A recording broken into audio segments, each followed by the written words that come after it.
We have all been there. You are sitting in a meeting, standing in a circle of friends, or dealing with a difficult situation, and a decision is being made or a comment is passed that fundamentally clashes with everything you believe in. A familiar tightening forms in your chest. A voice inside tells you to speak up, to draw a line, to say no. But then hesitation creeps in, and you worry about being judged, about causing friction, or about being the odd one out. So you stay silent. You nod along, or you laugh nervously and you let it slide. In that single moment of silence, a small piece of your self-respect quietly erodes. Welcome back. Today we are dissecting the Integrity Protocol. We are going to look closely at why standing up for your beliefs is not just a moral ideal, but an absolute necessity for personal power, mental clarity, and long-term success.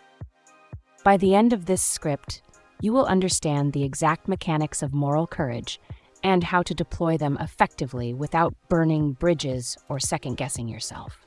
Let us start by addressing the elephant in the room. Why is it so terrifying to stand up for what we believe in? Human beings are wired for tribal survival. For thousands of years, being cast out of the group meant certain death. Our brains have evolved to prioritize social harmony and conformity over absolute truth. When you disagree with a group or challenge an accepted norm, your primitive brain triggers a fight or flight response. It treats social disapproval as a physical threat.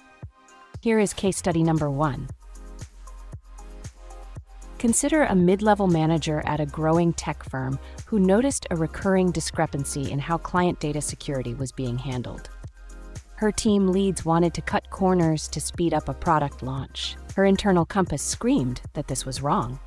For 2 weeks, she debated whether to say anything, paralyzed by the fear of being labeled difficult or slowing down the company's momentum. Finally, she realized that the short-term discomfort of speaking up paled in comparison to the long-term erosion of her own professional ethics and the potential risk to customers. When she finally raised the issue using a structured, calm, and evidence-based approach, not only was the vulnerability patched, but upper management praised her vigilance. This brings us to our first core question. How do you know when a situation actually requires you to take a stand versus when it is better to pick your battles? Here is a practical tip. Run your situation through the pillow test. Ask yourself 3 questions. First, will this matter a year from now? Second, does this compromise your foundational core values, or is it merely a preference? Third, if you stay silent, will you resent yourself for it tomorrow morning? If the answer to those questions points toward a violation of your core principles, silence is no longer an option. So how do you operationalize the Integrity Protocol? It comes down to 3 clear phases: pause, pivot, and pronounce. Phase 1, pause. When you encounter a situation that challenges your beliefs, your immediate emotional reaction might be anger or defensiveness. Do not attack.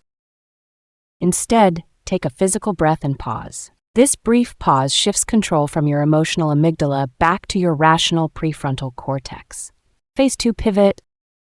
Turn the dynamic from a confrontation into a curious exploration. Instead of saying you are wrong, try asking a targeted, perspective-shifting question. Say something like, help me understand the thinking behind this, or have we considered the long-term impact of doing it this way?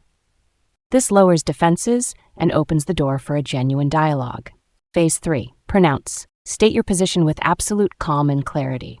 You do not need to raise your voice, and you do not need to insult anyone else. Use I statements. I believe we need to approach this differently because, or my standard for this project is, clean, concise, and unapologetic. Let us look at a second case study. A freelance designer was working with a high-paying client who repeatedly demanded work practices that exploited junior contractors and violated industry standards of fairness. The designer desperately needed the income. However, continuing to participate felt like a direct betrayal of his foundational values. He decided to apply the Integrity Protocol. He calmly scheduled a meeting, outlined his boundaries, and offered a fair alternative path forward. The client pushed back initially, but ultimately respected his backbone. More importantly, walking away from clients who do not align with your ethics clears physical and mental space for opportunities that actually respect your worth. This leads us to another frequent question. What happens when people push back or mock you for holding your ground? The reality is that when you start standing up for your beliefs, people who benefited from your previous compliance will often test you. They might call you rigid, overly sensitive, or inflexible. Understand that their reaction is a reflection of their own discomfort with boundaries, not a flaw in yours.